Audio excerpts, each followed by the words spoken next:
Big game after the weekend. Where is the first place that we eat? Like, what's the winning meal of the week every week?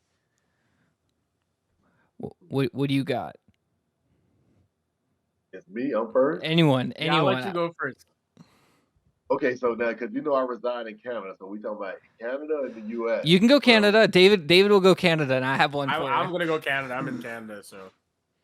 Okay, so in Canada, when I was in the T-Dot, it was always Joe Vidali. That's where everybody met after the game. There was a little restaurant called Joe Vidali's that was walking distance from the Sky Dome, and that's where we would always go eat. And then here, when I was in Edmonton playing, it was always Joey's on Jasper, which you're familiar with. Oh, Joey's. Okay, yeah. Joey's, yes. Good spot. David, what's yours? No, mine's McDonald's. It's gotta be McDonald's after a game. See, the thing is, I played in college, so like it was it's much different. You don't have that much money. You just go to the cheapest place to eat. You get a nice combo, and you're good for the night. So in Florida down here, definitely gonna be like the Waffle House. Gotta do like the Trevor Lawrence. I'll represent, but gotta go down to Waffle House after a game. If you want to go somewhere nicer, there's always Ruth's Chris, but like a local spot. You gotta do a local Florida spot, a local like Latin Spanish kind of place. Always best places to go after a game. With that though, episode 53 of What's the Checkdown, season 2, episode 3. What is, when you think of number 53, the first number? Well, who's the first player that comes to your mind? You got to answer this because I don't have a 53. I'll give you a few hints. Current linebacker for the Indianapolis Colts. He changed his first name after he got into the league.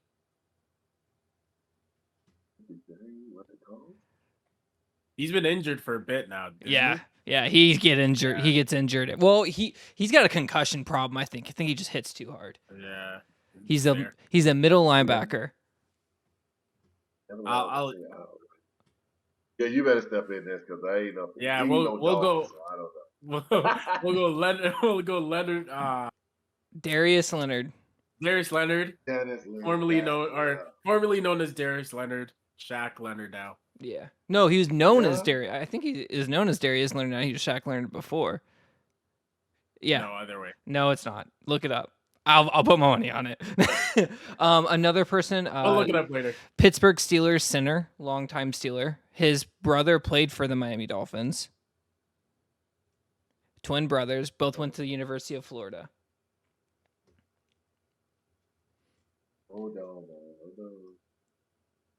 His brother was the center. He is the center, and then his brother was the right guard, I think. The current center? Not anymore. No, they just retired. Big Ben era. They both cried on the sideline, sitting on the bleachers together. See, those are all the people I play against. I don't know about that. Marquise. Oh my God, why did I forget his? Marquise Pouncey, and then last one. Oh, that's right, the Pouncey. Yep. One of the Pouncey boys played with my Dolphins. Yep. Yeah. Yes, man. And then another one notable for me, Bowman for the San Francisco 49ers. And then last one, Kyle Van Noy would have been the last one I got. But that's number 53's episode 53, special guest today. And I am going to introduce him the best way that I can. And if I do this wrong, you can yell at me.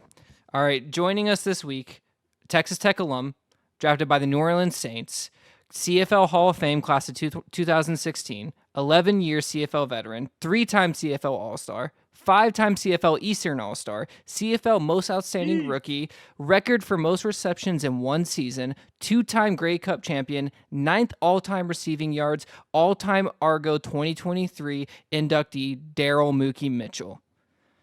Damn. Welcome. That's a resume. That's a mouthful. That's crazy. Thank you for being on today, Mookie. We greatly appreciate it. It means so much for you joining us. Man. Absolutely, yeah. Thank no you problem, man. Always. Love always. And pretty much this show is all about you. This is talk about anything you want to. We have general questions. I know David wanted to ask a few, and I have some as well. But any stories you have, anything you want to break down, anything you want to go to, if you want to talk current state of NFL and CFL, we are here for it.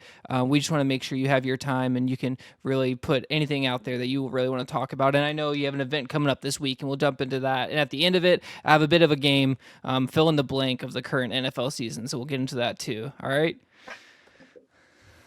Oh, So, David, I don't know if you have any questions to start, but I can go ahead and go if you don't.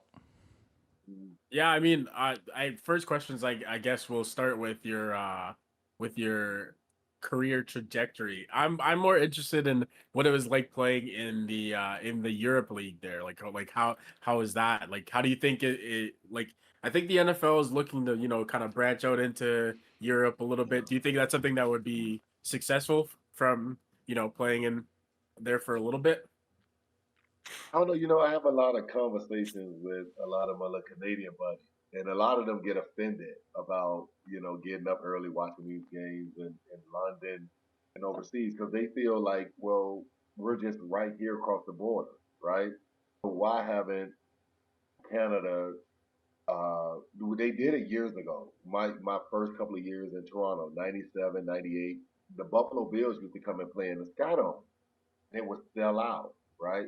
And so now, lately, a lot of the last couple of years when the NFL has started to go over to London, a lot of the CFL fans, because it's a lot of big NFL fans here as well in Canada that want to see NFL teams. Well, we got the Seattle Seahawks right across the border from Vancouver.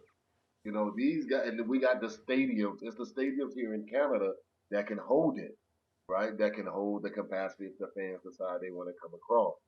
So that's been like one of the biggest talks, and there's been a lot of their frustrations on like why they don't just show Canada that love, because a lot of the Canadians feel they disrespected about not just about like where their teams are rated, rather it's hockey and whatever. They got a big they got a big hate in their heart about that. Like they feel just like the Canadian teams and the NHL don't get no love, right?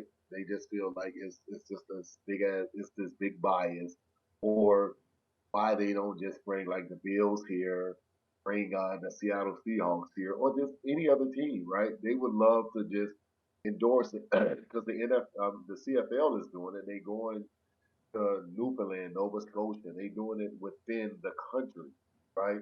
But that with that NFL being a bigger name, I feel the fans here in Canada will come out. They will come out and they would embrace it. They will spend their hard-earned money to do it. They will support it. Yeah, When it comes to that, absolutely. go ahead, David.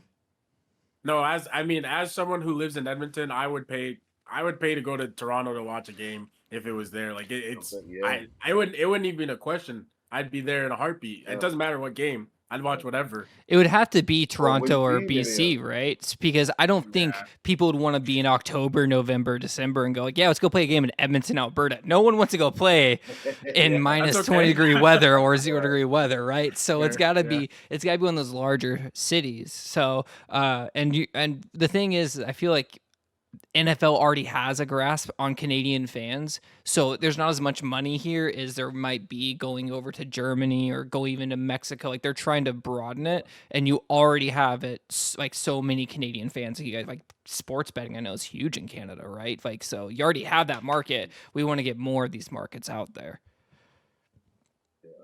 Um, so what was it like then playing in the NFL Europe League? So before all this, and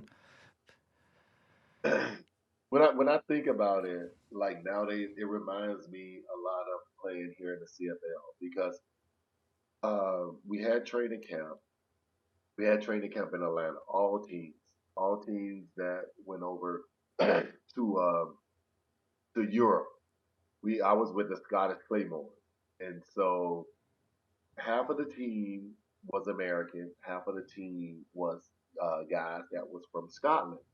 And so when we traveled over, it was the same dynamics as the CFL, where you got so many, so many Canadians, so many Americans, there were so many Europeans, and so many Americans, and that was one of the greatest experience I ever had because you just traveled all throughout Europe, Barcelona, Amsterdam. It was amazing.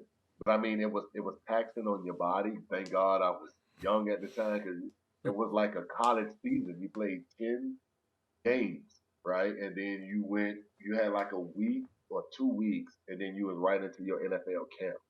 But Wow. if I could just get that experience again, it was one of the greatest experiences because you still meet, and I am still connected to those the Scottish teammates that I met years ago when I was just this little 18-year-old. I mean, it's just that brotherhood that's with football that you just stay connected. That's cool. I think that's Yeah. a really awesome experience that you could have being able to play football Yeah, overseas in those leagues.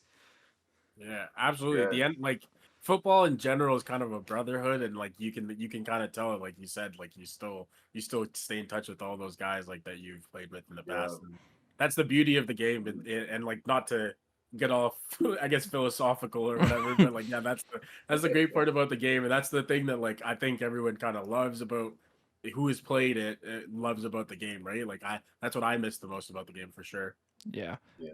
Looking at it now for yourself, playing in the CFL mostly, when you played and you travel a lot now to other stadiums, what was your favorite stadium to play in? And what is your favorite stadium today to visit or to like have anything? Do you have a favorite, or what was the shittiest one too? What was the best one to play at, and what was the Uh, shittiest one to play at? as as an American, we always hated going to Saskatchewan or Winnipeg late in the year.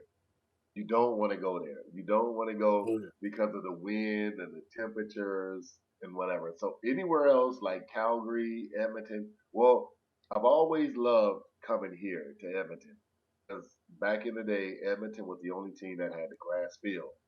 So as an American, it reminded me and just all the other Americans around the league about playing at home because Edmonton it was 60,000 plus and you're playing on grass. It was natural grass, you know. So it's sad to say it was the two teams that I got the majority of my records was Edmonton and Montreal. So that's kind of bad, but I've always enjoyed playing in front of and BC. BC was a nice place to play. I've always loved it because you're indoors. But if you could, a lot of you guys are a whole lot younger than me, but back in the day, Montreal used to be in the Big O, which was in the dome. So it was good to have three dome teams in the CFL back in the day. Mhm. So you never had to worry about that the outside element. That blistering cold in the winter, right? Just that Yeah. absolutely killer. Yeah. Um, Now, what like I know that a bunch of new stadiums. I know BC has a new stadium, Toronto has a new stadium, right? Ottawa has a new stadium, and then even Winnipeg has a new stadium, right? Hamilton. Yeah. So what's the Saskatchewan. best Everybody be stadium now pushing. to visit when you go and like if you have to go for an event or anything? Just the way it Well, one of looks. the and it's yeah, and it's you just got to give it. You got to give them their credit. It's Saskatchewan because they travel well. They travel Yeah. well. Went last year. Me and the wife went last year to support Toronto in the Grey Cup. Well, we went into and I went to also support my boy Mike O'Shea because Mike O'Shea was my middle linebacker, but he was going against my buddy Pinball. We was all teammates together. But the stadium that they put together in Saskatchewan, I think it was the perfect stadium for the fans that they generate. That stadium is unreal. And when I first saw that stadium built, I went on a tour of it because the GM of the team, Jeremy O'Day, he was one of my offensive linemen in '97, and he's been in Saskatchewan ever since. And he took me on a tour of that stadium, and just I told him then years ago when they put that stadium together, I said, you know what, man, anybody that has played for this stadium, you would love it. Any player that played for this team, because you gave those guys something to be proud of. That stadium is one in a million. And what I found out from him is that he went all around the NFL, the NCAA, and he took this from Florida, Mhm. and he took this from Texas A&M. He took this from the University of Texas. He took this from, the Miami Dolphins. He took this from the Jacksonville Jack, and he put it all in that one stadium. So those guys are getting like state of the art features, and they get the therapy stuff. Everything that they got in that stadium is like state of the art. What you would see with professional NFL teams, and it is unreal. That stadium is unreal. That's dope to hear. That's actually really cool. Yeah, That's I a haven't great been to idea to Winnipeg. think. I want to see Winnipeg. Yeah, I want to see Winnipeg since they remodeled it, but it's not. I noticed that it's not the same, but it looks like they expanded it, and it looks a whole lot better. But from the one thing that I remember as a player, those two stadiums, it gets loud. If you keep the teams in the game, it gets really loud. Yep. Yeah, I've actually played at the new Saskatchewan Stadium. It is very nice. It gets Very loud. nice. The field is nice. is unreal. I like it. I scored 2 touchdowns on that field, so I have fond memories. All right, David. Any more specific questions? I guess I didn't realize you're a Dolphins fan before you came on, but now I have a Dolphin specific question. Let's play a quick game. I want to see if you're loyal to your QB. We'll call this who would you trade Tua for? So I'll give you a name and you tell me if you trade Tua for this person. Deshaun Watson. We'll start with him. Deshaun Watson for Tua. No. No? I agree with that, and I don't like Tua, so I also agree with that. I'm not. Who's the second second quarterback? All right, let's go. Quarterback? I go Derek Carr. No. Okay. All right. All right. Let's go younger quarterback. Anthony Richardson, the quarterback for the Indianapolis Colts. No, I like what he did at Florida, but it's still too early to replace Tua. Too early? Okay. All right. I got one thing that I do. I give Tua the credit for because he went to Alabama, so he's been in all these big games. Mm-hmm. So to make it real easy for him, I'm gonna make your life easy. The only one I will replace him for right now is my boy Pat Mahomes. That's it. Not even Jalen? Jalen Hurts? No. Really? No. Wow. That is a remember he saved them. Tua came in and saved them and helped them win the national. I'm like, no. And no, I'm not doing it. Okay, all right. But then, one of the things that probably the only other guy that I probably would do it for is probably that boy Buffalo that just beat us, Josh Allen. Okay. Because you put Josh Allen with them weapons that I got in Miami, and you better look out. He looked good on Sunday. He looked good on Sunday. You better, Those other than those two, like everybody else is just like right there, right? Like when you're looking at experience from what they did in college, like my boy is still in Denver, like Russell Wilson, they trying to figure out who they are in Denver. Used to be hands down Russell Wilson, but it's like, no, I'm not doing it. Kirk Cousins, everybody, the world been waiting on Minnesota and the Vikings to do it. But, somebody that I would like that would have been like a backup that you see that would just come in and just do that work is that boy in San Francisco, Purdy. That's what I was gonna say. I think Purdy working. I mean, he already works in that offense, right? Purdy, yeah, he's in the same offense. Purdy. Same offense, yeah. So that's why when Jimmy Garoppolo was available and we didn't know what we was gonna do with Jimmy, with Tua, I liked it Jimmy. I wanted Jimmy Garoppolo if we was gonna just part ways with Tua because it's the same system. It's the same system. Tua has done Lamar really well. Can run that offense? Who's that? Lamar Jackson. You think he can run that offense? Yeah, a lot of my boys here, like they don't give Lamar his respect. I'll be having to remind them that Lamar used to throw the rock at Louisville and he won the Heisman, right? Yeah. But I keep telling them it's just the system that he's in Baltimore, right? No receivers. Honestly, I think generally, if you could plug any quarterback in that Dolphins system right now with that speed that they got on offense, but I want somebody that has been there, a couple of years, right? Yeah, yeah. Yeah, I don't want to deal because I'm really shocked to see what's going on. I didn't think that's a right fit with Bryce Young in Carolina. I don't like that. I really don't like that because what you seeing with this kid, you didn't see that none his years at Alabama. You didn't see that. So that just lets you know how a system can either make you or break you, Yeah, I especially mean, at that quarterback CJ position. Stroud looks. talk to Justin Fields. That's another guy.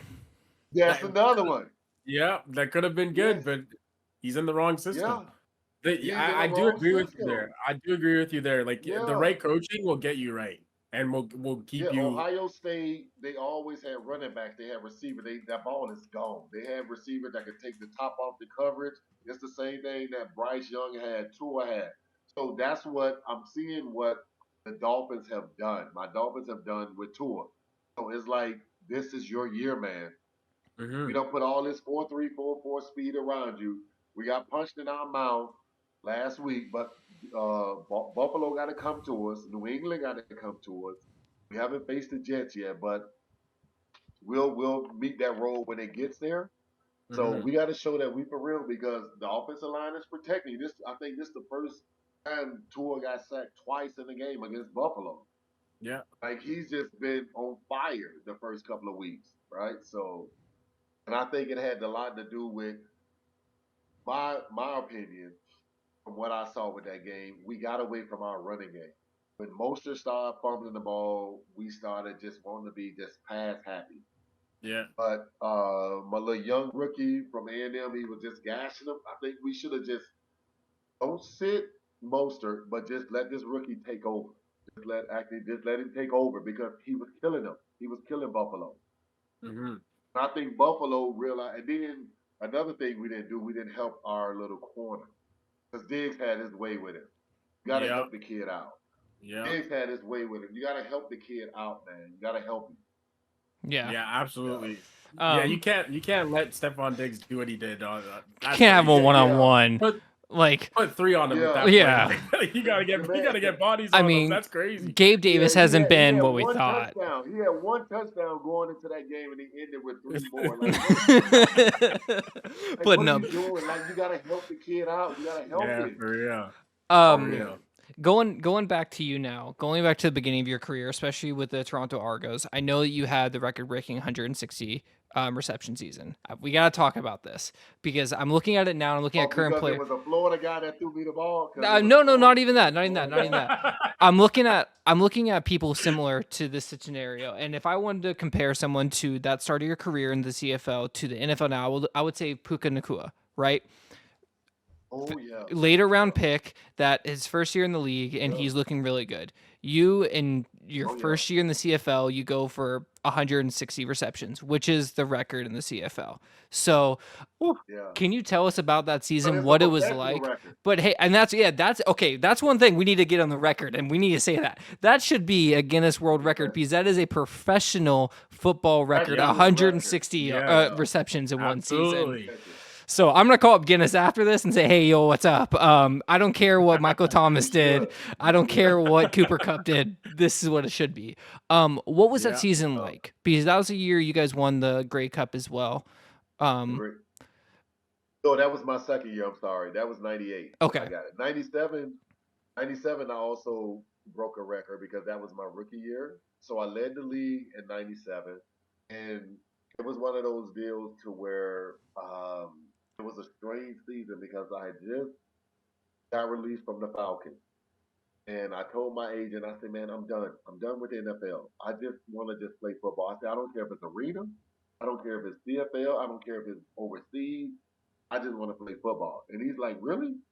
And he knew the GM at the time in 97, which was Eric Tillman.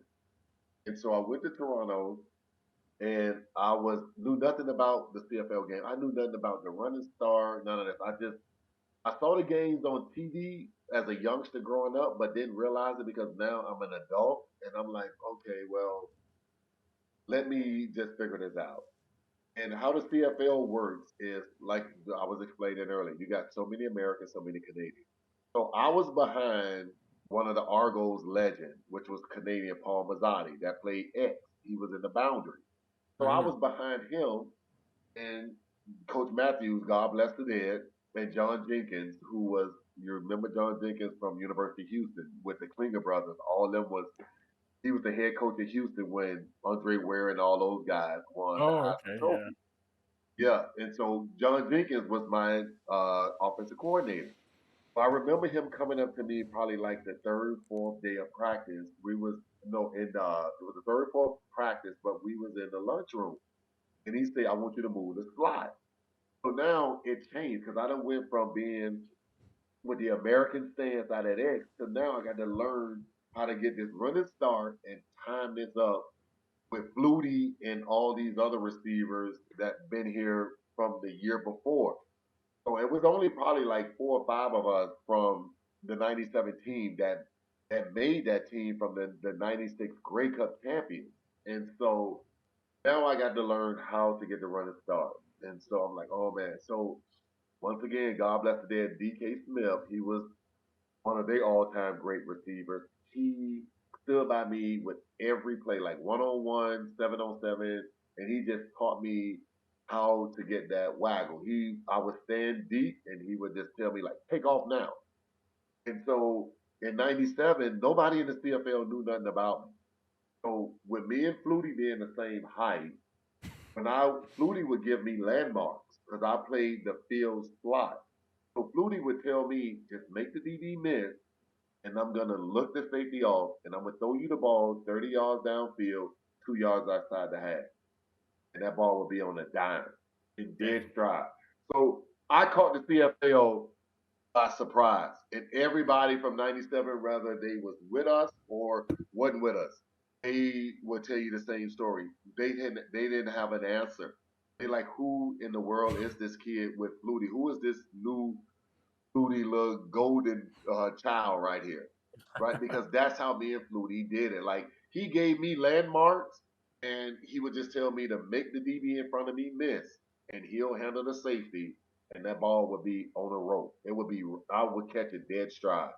And then I ended up winning Rookie of the Year. We ended up winning Grey Cup '97 here in Edmonton, and it was just everything was just golden. I'm like, I'm never leaving Toronto. Like, I ain't going nowhere. And then going to the next year, you break the record for most receptions. And then I break the record. So I ended up now. This is the funny story, and I'm telling you, probably heard this story before, but so many people never knew this. You know, going into that, because I was partying so much after winning the Grey Cup, I didn't even train for the '98 year. So a week into going to training camp, I remember just going. I was living in Dallas at the time, and I just remember going to the neighborhood park, which was like walking distance. And I just ran some striders, and then I ran some routes, but just pretending like running some outs, running some corners, and pretending the quarterback was throwing the ball.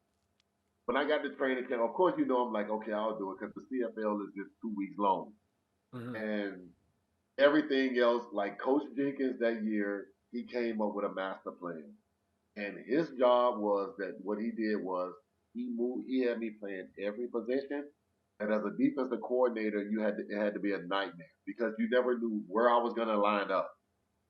And that season, I didn't leave a game under 10 catches. Didn't leave a game under 10 catches. Yeah. It was crazy. It was crazy. And that year when it was going on and I was getting closer to the record, I was just seeing the media and the fans. Everybody was wondering, like once I got close, because at the professional record at the time was Marvin Harrison.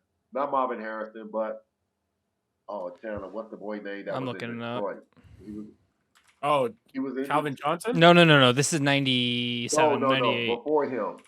Oh, Yeah, he had the record was 122 or 123. He was with my boy Brett Perriman with Detroit. Skinny, linky receiver. Oh God.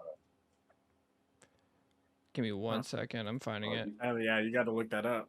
Yeah, because he had Herman Moore. Yeah, Herman Moore, Detroit. Herman Moore. 123. Herman Moore. Herman Moore professional record at the time was like 122, 123. And when I got to that point at 122, 123, I had like 4 or 5 games left to play. Oh. So that's why the whole CFL was like, what in the world is going to be your ending? Because like I said, it was 9, 10 catches or more a game.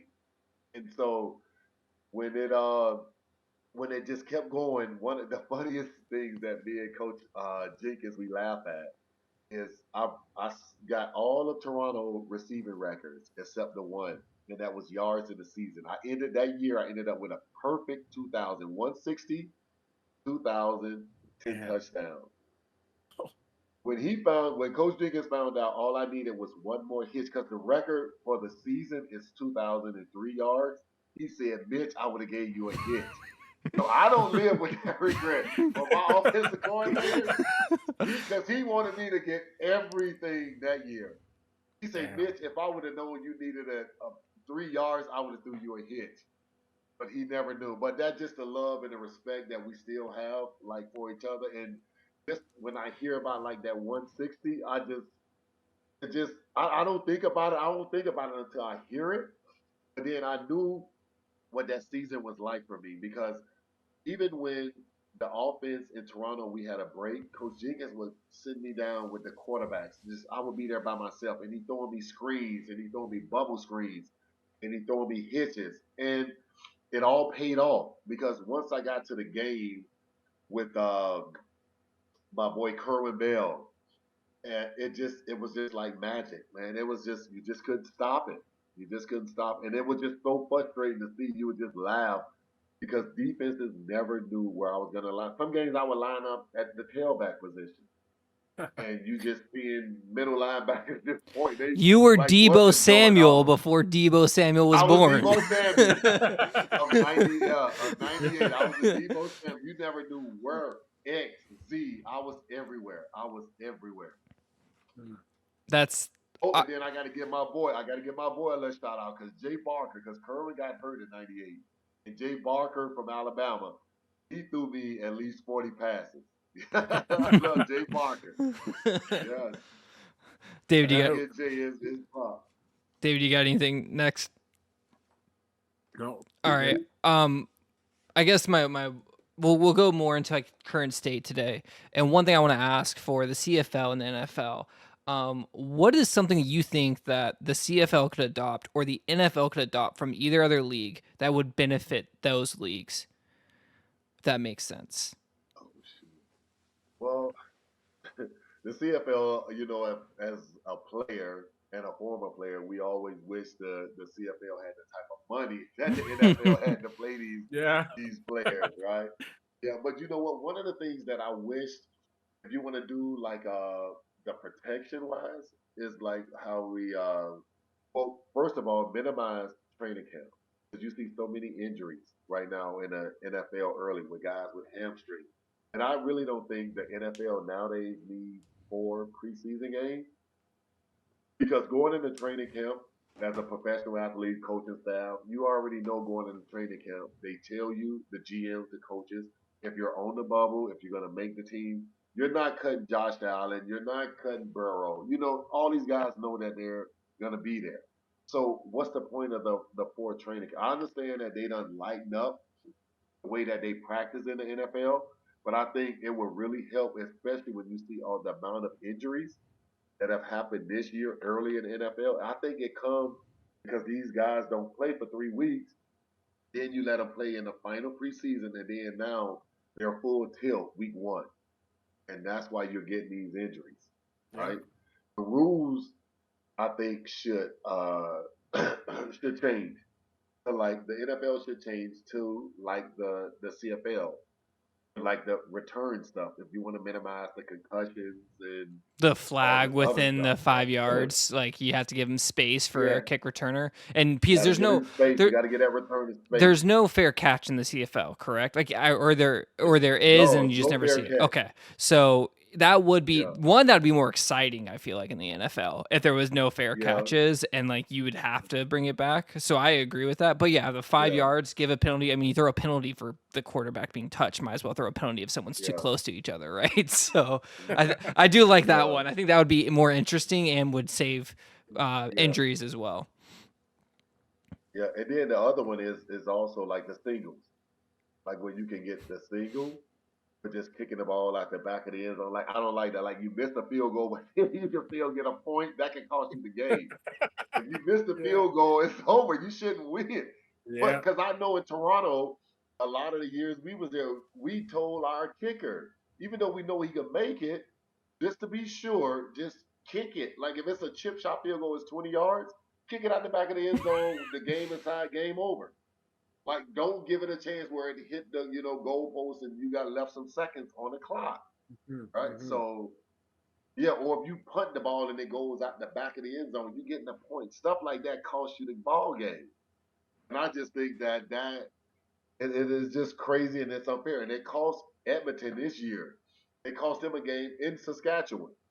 I don't know if you guys know about it, but it was probably like the 4th, 5th game of the season. They got a young returner, American returner. Game is tied. Saskatchewan punted to Edmonton, and he let the ball roll in the end zone, and he just left it. And Saskatchewan got on the ball, and it was seconds left in the game. And Saskatchewan recovered it in the end zone to go up by the point. Game over. Game over. Game is over. That's that's heartbreaking. Those little rules. I agree with that. It is. Yeah. In the NFL, I'm telling you, I want to get rid of that tuck rule. I want to get rid of that quarterback. Chandler, I know you as a quarterback, but the Tom Brady tuck rule, oh man, I'm tired of that. I'm tired of the tuck rule. I think for quarterbacks, if your hand is over your shoulder and there's any movement, it should be considered a pass at that point. Like if you're up here and there's a motion and you're like above the shoulder, piece everyone throws underhand anyways now. That could be called a pass, right? You could call that like that. That could be called a pass, and then everything under just call it a fumble. Have that breakaway. But the football NFL with refs right now calling penalties and I don't know if you can get anything right anymore. No. Yeah, because I didn't like a lot of my PI calls against Diggs the other day in Buffalo. I did not like that. They've been notoriously bad this year. There was a lot of ticky-tack calls. Yeah. And the way I see it is like you set the precedent at the start of the game. If you call something the start of the game, you got to call it the rest of the game. If you don't call it the first time for any team, you don't call it for the rest of the team. So that's kind of how I feel about that. But just to have some consistency, right? But like, the refs have been notoriously bad this year. Yeah. David, anything else? No. That's all for me. All right. Before we kind of jump into the fill the blank, do you have anything on your mind that you want to talk about specifically? Anything that's been burning a hole in your gut at all about the NFL or the CFL? Your time. The only thing with the CFL is, the one thing that I don't like is, and I talk to a lot of my buddies that's coaching up here now, that I remember back in the day, the receivers, if you were a 4-3 receiver or 4, or if you wasn't, it was the advantage that we had. They got away from that running start. Because everybody now is just jogging to the line. So if you got a receiver with Tyreek speed, you don't have an advantage. So back in the day in the late 90s when I got here, if a DB, once you hit that line going full tilt, if you made that DB in front of you miss, like the fireworks is going off. But now these guys are just jogging and it drives me crazy every time I go to a game, whether it's here, Toronto, or wherever else here in the city. I'm like, what is going on with this? You got a 4-3, 4-4 receiver, but he's jogging to the line. DB is sitting there at 5 yards and he's squatted. DBs usually are turning and running. Back in the day, if they had to face a receiver with speed, it was like our advantage. It was a receiver's dream. But now it seems like the way that the CFL is doing it, it's like more Americanized. Like, why are they just prodding to the line? It's no advantage. And the way we used to go from one side of the field to the other side, crisscross motion, which causes confusion with defenses, you don't get that nowadays. But we're talking with like the commissioner of the league and all that. They trying to do everything they can just to minimize concussion. Everything is around concussion, right? Mhm. So, which I still don't understand that because if you're running fast enough, you're not in the elements of those linebackers Yeah, and those Y- guys that yeah. give it to you. So, when we're running full speed downfield, the only person can make the tackle if the DB covering you miss is the free safety. And nowadays, when these guys are just doing all this shallow stuff, and then I understand what they're doing now, which they're tightening their splits, which is giving them the quarterback more room to the outside. But we yeah, back in the day, we used that to help younger quarterbacks or just the quarterback in general with the coverage. When you got your Z receiver lined up like right at the numbers. So the slot receivers, we're playing the game within the game. So now you're condensing it and you're making everything Americanized. They don't even move into hashes here in the mhm, CFL. So they making everything like American. It's like you're taking the offense advantage away, right? So that's why you don't see the scores in the CFL like it used to be. Like our motto in Toronto with Coach Jenkins is we going to hang half 100 on you. That's what we was thinking. This man was thinking of putting 50 on you every game. But you don't get that nowadays. Like games, and I get it because it's the competitive, but that's the CFL too. All the games get really competitive in like that mhm, last 2-3 minutes of the fourth quarter, right? yeah, And the game is never over in the CFL. But when I'm seeing, I understand you do it at some points throughout the game, but it's just the difference that it'll really help a lot of these younger quarterbacks if you expand that offense. Now he can see it. Now he can see the field. It's easier reads because now the defensive backs they gotta react right now. And now he can even see with the motion. Oh, okay, well they ain't running with him, but you know where you're going right now. mhm. So Run at full speed. That's like everyone run at full speed, spread it out, and make the CFL a shootout. but just Like just make it a so shootout. Chandler, imagine Tyreek Hill in the It CFL. would be gross. Oh It'd be no, it wouldn't be fair. disgusting. It wouldn't be That's fair. exactly that with the running start. This is what I'm telling you. That's the advantage we had. So now when somebody going against Tyreek, that DB is turning it. Tyreek is catching hitches, digs all day because Yeah. you're not gonna squat at 5 in front of him. No. But that's how the CFL used to be back then. Everybody had receivers that could run. Everybody had their possession type receivers. Everybody had the veteran receivers, veteran DBs, and it was just that chess match within the game where you got to find that advantage. But now it's like, okay, we're gonna just play within this box. We're gonna take a 4-3 receiver and let him just trot to the line, and then once he catches, then burst. Like I don't get it. It drives me bananas. It drives me bananas. That I mean, I get we all like scoring. It doesn't matter. Like we all like big Yeah. games. So Yeah. Isn't that the reason for this wide field?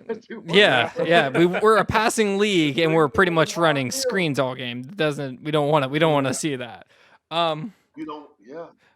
we're gonna go into two games now, if you don't mind. We got two games for you. Okay. We have one that is the fill in the blank. The other one that I want to do, David and I did this last week. We're gonna do it this week. We're 4 weeks into the schedule. We can start with this one because I like this one. 4 weeks into the schedule, right? The Dolphins hung 70 last week on the Denver Broncos. Okay. Last week there were 18 teams that scored less than that 70 points. Okay. In the entire season. All right. This week, there are 19 teams that still have not scored 90 9 teams that have not scored 70 points to this point of the season. Okay? So, I'm going to let you two go back and forth. I'll say, okay, who you think those teams are. So, what teams could not beat Haven't scored 70 points. Yes, what teams in 4 weeks could not beat the Miami Dolphins in one game, 70 points? Well, I can go with the first one. I'll make it real easy I'm for gonna take you. the Giants. Yeah, the Giants are the one.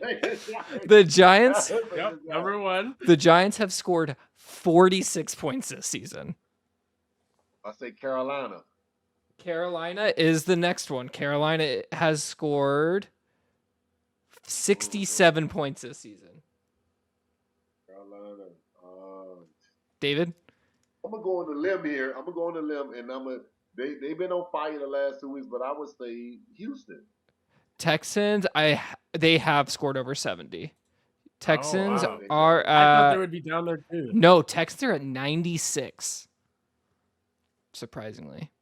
They hung like 37 on the Jags. Yeah, I guess that's true. Yeah. I'm gonna go with the Bengals. Yes, 49. I was gonna see who's gonna say the Bengals. Yeah, the Bengals. And that's a shocker. That's a shocker. Yeah, that's a big one. Yeah. All right. That's a shocker. What's the next one we got? The New England Patriots are also on that list for sure. 55 points. New England Patriots are on that list. Yep. Yeah. I would even say my boy that drafted me. I would say the Saints. Saints are on the list. Saints are on the list. Really? Saints are at 62. Yeah, they ain't scored no 70. They haven't scored 70. We have 1, 2, 3, 4 more. You guys are doing really good.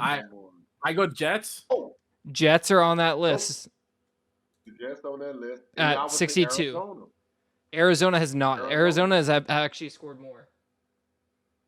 Arizona Cardinals are at 88, believe it or not. What about the Titans? The Titans have scored more. They're at 72, I believe. Wow. Yeah, Titans. Yeah, they scored. 72. They got that big head running that ball. Yeah. And True. They score.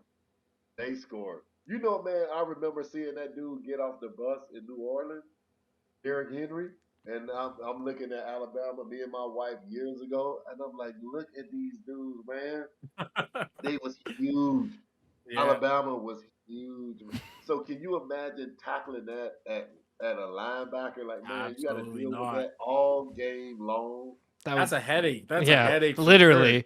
But we talking about a college kid dealing with that. You have NFL. Did you see him in high school? Have you seen this man in high school? He held the record for most rushing yards in the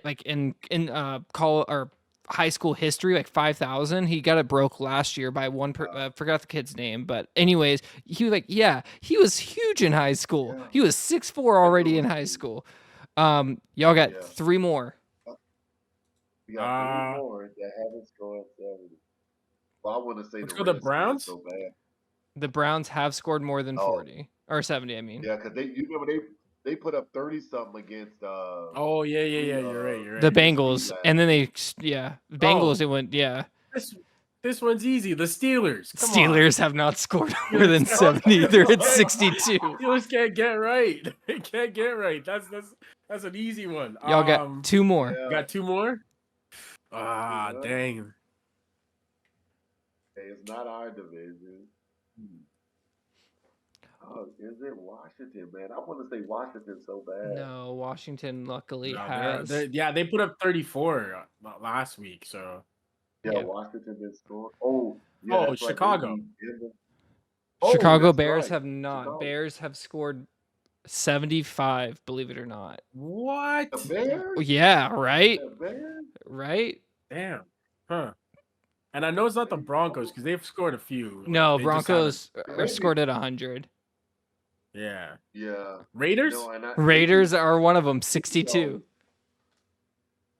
Raiders. Who was that? Raiders. The Raiders. Oh, the Raiders. The last one we have mentioned in this podcast. You better not say your Jaguars. No. They're 80. No. Oh. We have mentioned them. It is a team that Mookie has actually played for. Both the teams that he has played for. Oh, the Falcons. The Falcons. Oh, the Falcons. 62. The Falcons 62 for the Falcons. Wow. They scored 7 points last week against the Jaguars. That's true.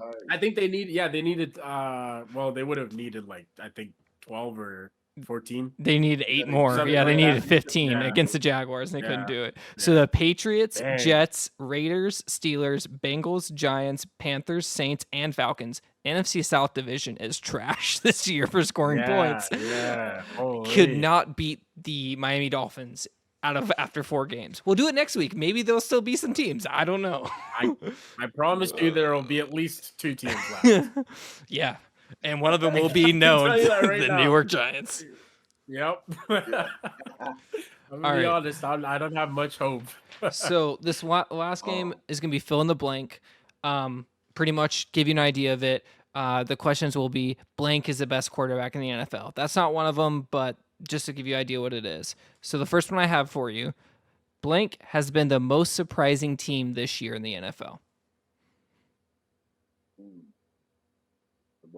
I'll say Detroit. Okay. Detroit? Okay. Yeah. Detroit. I'll say Detroit. I mean, leading the division. They have a solid team. That is a good team that they have over there. Yeah.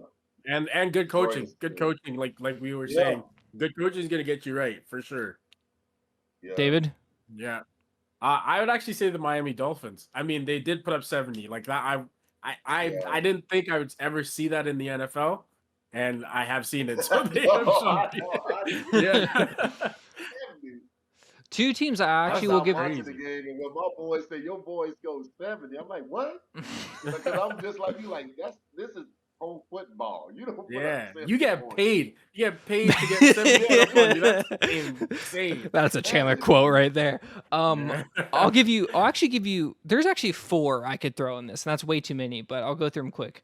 Buccaneers have been surprising this year in a good way. Like they've done really well. The Packers have surprised me this year. The Commanders have surprised me. And I think the most surprising, honestly, have been the Houston Texans.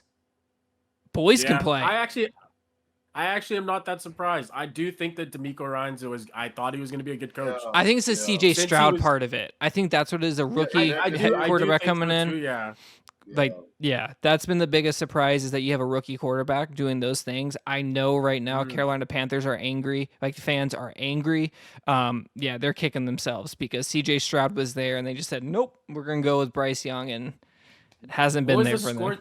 What was the testing that he messed up on? The Q something? You mean the Wonderlic test? I think that's what it's called. Yeah, something like that. He had a really bad test score, and that's why he dropped. Cam Newton had the lowest score of all time. Fun fact on the Wonderlic. Yeah. Blank has been the biggest disappointment this year. Cincinnati. Absolutely. Yeah. Absolutely. Yeah, that's an easy one. Yeah. I knew it was. I agree. Yeah. I can't. You can't say the Jets because they got hurt. Yeah. Can't say the Giants because I had no hope for them, to be honest. Yeah. Until they get the O-line right, I'm not gonna have hope. Vikings for that team. Yeah. Vikings. Yeah. Oh yeah, the Vikings. You're right. The Vikings. Too. 2 teams that could have been in the Super Bowl, really in the preseason standings. The Cincinnati Bengals and the Vikings could be playing each other in the Super Bowl, and they're both 1-3. Another one, I think the Bears are a disappointment. They're a disappointment. They're to be 0-4 and to lose after being up 28 and then to get shut out last week the way they did. I think they're a disappointment. I don't think they're the biggest disappointment. No. I didn't have much. I didn't have much like aspirations for them. I still kind of figured. I didn't think going in the season they were gonna win that deal. Yeah. I thought it was gonna be all Minnesota in that deal. Same. Yeah. The way that division shook up, I thought it was gonna be Minnesota hands down. Yep. With Jefferson and Cousins, I thought that was. And I still think they can turn it around. They can turn it around for sure. It's gonna take a lot now, being 1-4 or 1-3 or whatever. Yeah. 1-3 is gonna be tough to kind of turn this game. And I think they have a hard game this week, do they not? Chiefs and Vikings. Yeah, no, they have Vikings versus the Chiefs, so that's a big win. Oh, that's a L. Yeah, I know. Yeah. All right, next one for you. That's a L. Blank deserves the MVP. Right now, I get the tour. We play. I'd stay on the same team. But I give it to Tyreek. Yeah. I think he might break that 2000 record, to be honest. No, see, the only thing that scared me when he dropped his numbers dropped against New England and Buffalo the last 2 Yeah, weeks. yeah. The first couple of weeks he was 200, 150. But then we played back-to-back defenses. I only think he had like 2-3 catches against Buffalo for like 39 yards. Yeah. Yeah. Oh, Dude, yeah, I do think good oh, teams scheme he him got out. the Scheme Giants him this out. week. He got the Giants this week. He may Yeah, have he's He's about to dropping put up 300. 300. We have called the game at halftime. It is 100-0. I'm sorry. We will give you a refund to all the players or all the team, all the fans. Yeah, Giants no, have I been think delegated. I The think you'll relegated. have a field day. buddy. You'll have a field day That on the younger 70 is going DBs. to get broken this week. That 70 getting broke. Like I said, I'm And not that watching the game- game. I'm not watching the game this week. I'm Don't watch I'm that skipping game. I'm skipping Don't out of watch that it. game. No, thank you. Christian McCaffrey. Yeah. Okay. Yeah. I mean, Oh, that's right. Christian McCaffrey That's right. is putting up Ooh, I forgot ungodly about- numbers. Yeah, you normally think about quarterbacks. Because I was thinking Josh McAllen, Yeah.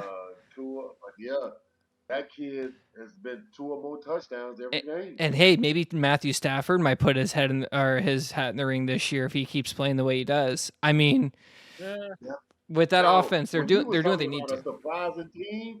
That was a surprising team. No, I thought they would be over without. Yeah, the Cooper Rams. Kupp. Yeah, I thought they wouldn't win a game until he got back. Yeah, and they've I'm like, wow. Yeah. Were they 2-2 right They're now? 2-2 right now. 2-2. They've held their own so far. And they're looking better than they They did. did. They lost. That Detroit loss was a tough loss. That was a great game. That overtime loss. I mean, they have surprised me as well. Yeah. Blank will be the first coach fired. Oh, the Giants. I agree. Really? I think Dable should be fired. He's out of there. He's going to New be. York, you know how pissed off the people get in New York. Man, they don't play in New York. Man. True. Yeah, He is that's fair. out of there. I think the moment. Me personally, as a fan, I do think he deserves at least 1 year because he put us in the playoffs the 1 year. But I know for a fact, he's gone. I think what solidified it for me when it came to the Giants and why he should be is when Daniel Jones threw that pick six. Terrible throw, terrible call. Yeah. But the way Dayball reacted to Daniel Jones on the sideline, like pissed off at him, angered him, be pissed off at him. How many sacks did he get? How your offensive line hasn't done anything. Daniel Jones is scared to drop back, and you're mad at your quarterback because your offensive line can't block. You're the one scheming them. Dayball, you're supposed to be this crazy offensive genius, right? You had Josh Allen. You had this great mindset coming here, and Daniel Jones doesn't even have 2 seconds to throw the damn ball. I'm sorry, but you can't get mad at the quarterback if he's been sacked over 10 fucking times. I'm sorry. Yeah. You can't. But then you know what? Now y'all tell me if y'all agree with this, because I was telling my Patriot fans this last year. I said, you know what? Kraft is gonna let Belichick go. I can see that too. I can see it. Since Brady, you ain't done nothing, man. I understand you did, but see, my boys thinking it's all this with the win. But I say he did that with Brady. But now you got they talking more about the Dolphins, Buffalo, and the Jets than New England. Sure, when have you seen that in the last couple of years? And New England probably going to finish at the bottom of the barrel again in this division. Yeah. I would still say. My boy was telling me when we had the conversation last week, he thought it would be a mutual. I say no, man. I say, man, this is a business, man.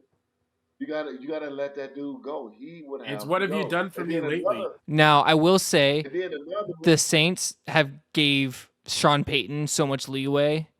I do think that Bill Belichick deserves a little bit more leeway just because, I mean, he does have that many Super Bowls there, right? I personally think that even if he had 2 more bad seasons, he deserves it because he won the record for most Super Bowls out of any team by himself. Yeah. I know.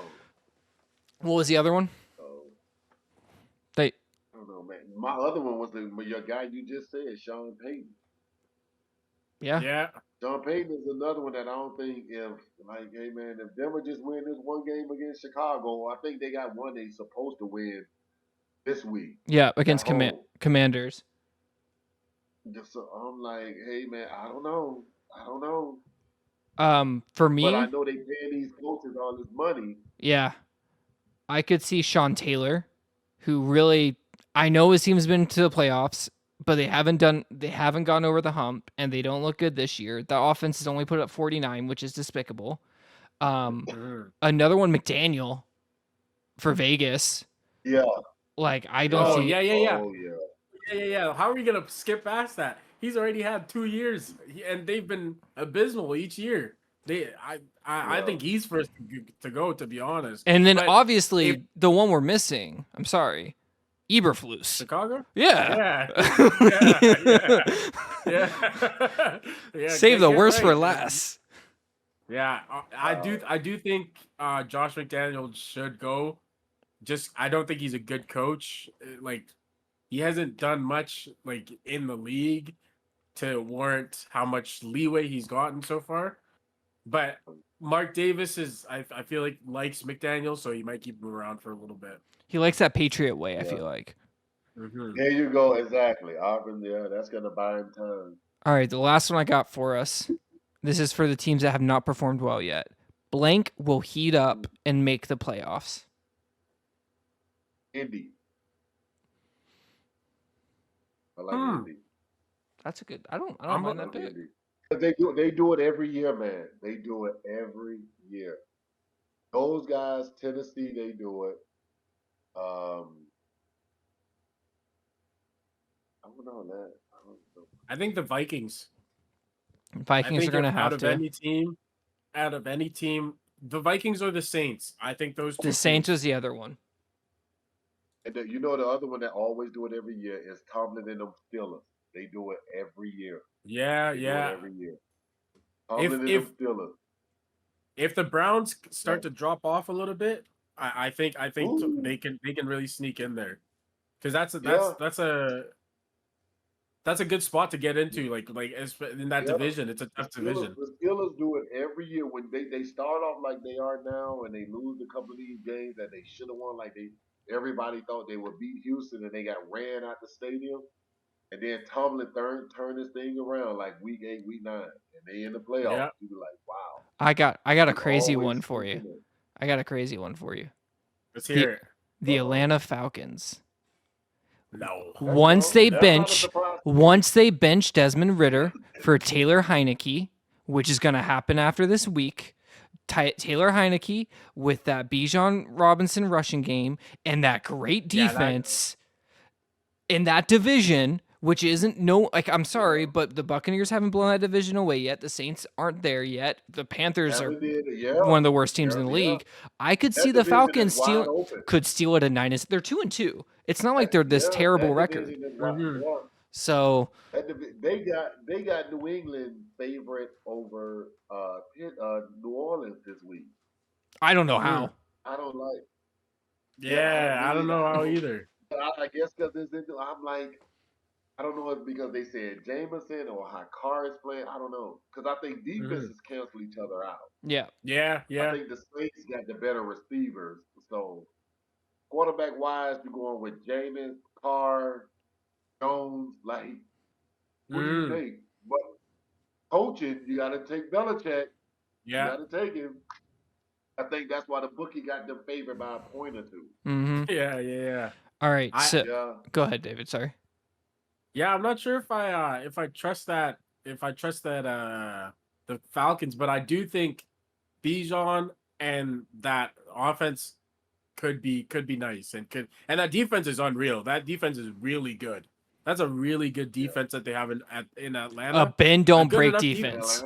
A good enough defense to win like or get you into the playoffs at least and make some noise in the playoffs. So like I actually kind of like that. I like that one a lot. The more I think about it, the more I do think like Ritter is like maybe a year off from being a good quarterback or like a competent quarterback in the NFL, and putting Heineke in there could really. Heineke's proved that he can do it in Washington with less. Mm-hmm. Oh yeah. So, all right. Last thing I have We do this every week. We're just gonna do our 3 best bets of the weekend. I don't know, Derrell, if I don't know if you made your picks yet, but David. I did, buddy. All right, today. David, your 3 best bet picks, David. I'll let you go first.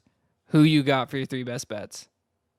Okay, give me 2 seconds. All right, I got this. Okay, for my 3 best bets this week, I've got the Washington Commanders to win on the money line. I got the Indianapolis Colts winning on the money line, and then I got the New York Jets winning on the money line. Thursday night game, crazy. Yeah. I know I don't like to dip into the Thursday nights, but like this one's too good to not take. Like this, I feel like it's an easy one because it's against the Bears, right? So like, and you said the Jets. Yeah, Jets against the against Denver. Denver. Okay, all right. Go ahead. That's all right. I like Denver at home. Yeah. Okay, all right. All right. That could honestly, that's fair. It's just it's too nice to not take it at this point. I feel like get you. The Jets are turning it around a little bit. All right, Mookie, what you got? My 3 guaranteed is my boys against the Giants. I like San Fran over the Cowgirls, and then Monday night I like Green Bay over the Raiders. Okay, I got. I'm gonna be honest with you. And We're in a betting pod. The point spread is for us to beat the Giants by 11. Holy! I would. Yeah, take the over. No. I'm gonna take the alternate pick on that. The alternate pick at 20. I'm actually gonna place a bet on that alternate pick of $20 or 20 points and see how that goes. We're in a betting we're in a pick pool, Mookie and I, and we are like both like neck and neck at the top of it. Like I think he's got 2 games on me, so I would go with what he says. I don't have any of these. I don't have any of these saved, so I'm gonna do this quick. Dolphins are gonna be easy. That's an easy pick for me. That's easy. Sam Fran, I agree with. There was another one that I just thought was a little bit way too close. I should have been more prepared on this episode. I like Tennessee over Indy. I like the Colts. I think I think at home Colts do play well. They got the Colts by a point. I don't like that. I don't like that. Yeah. That's a tight honestly, that's not a bad. Yeah, the more that I'm thinking about my picks, because I got the Colts, but I'm thinking about that defense. That defense is Tennessee is really good. They got a good run defense. That D-line don't give up nothing, man, in Tennessee, man. Yeah. That secondary is a little suspect, but that D-line, and then another one that I like Baltimore over Pittsburgh. In Pittsburgh. I did too. Yeah. I like that. I like that one. That's actually going to be, that was my third one that I was looking at. So my 3 best bets for the week are going to be the Baltimore Ravens over the Pittsburgh Steelers, the Miami Dolphins absolutely curb stomping the Giants. And if they don't come back to me and like say, haha, you're an idiot, because I don't see that happening in any world that is not this one. And the last one is the San Francisco 49ers over the Dallas Cowboys. The 49ers are possibly the best team in the NFL. Like, a different echelon right now with the way they're hitting. But yeah, any final statements from you guys at all? Oh man, I appreciate this, man. I love this stuff, man. Just talking football. Talking football. Talking trash, man. Appreciate it. Thank you so much for coming. That's like or for being on the show. I really appreciate it. It was great talking to you. And anytime you want to come back on. Maybe next week, if the Giants win, I'm getting you back on the show. No chance. If y'all win, I ain't gonna win the rest of this year. I'm done. Thank you so much, Mookie, for being on. We greatly appreciate it. It means so much. Honestly, again, anytime you want to come back, we're here for you. Just let us know, and we'll definitely have you on. For What's the Check Down? I'm Chandler. He's David, and most importantly, this is Mookie. And until next week, peace.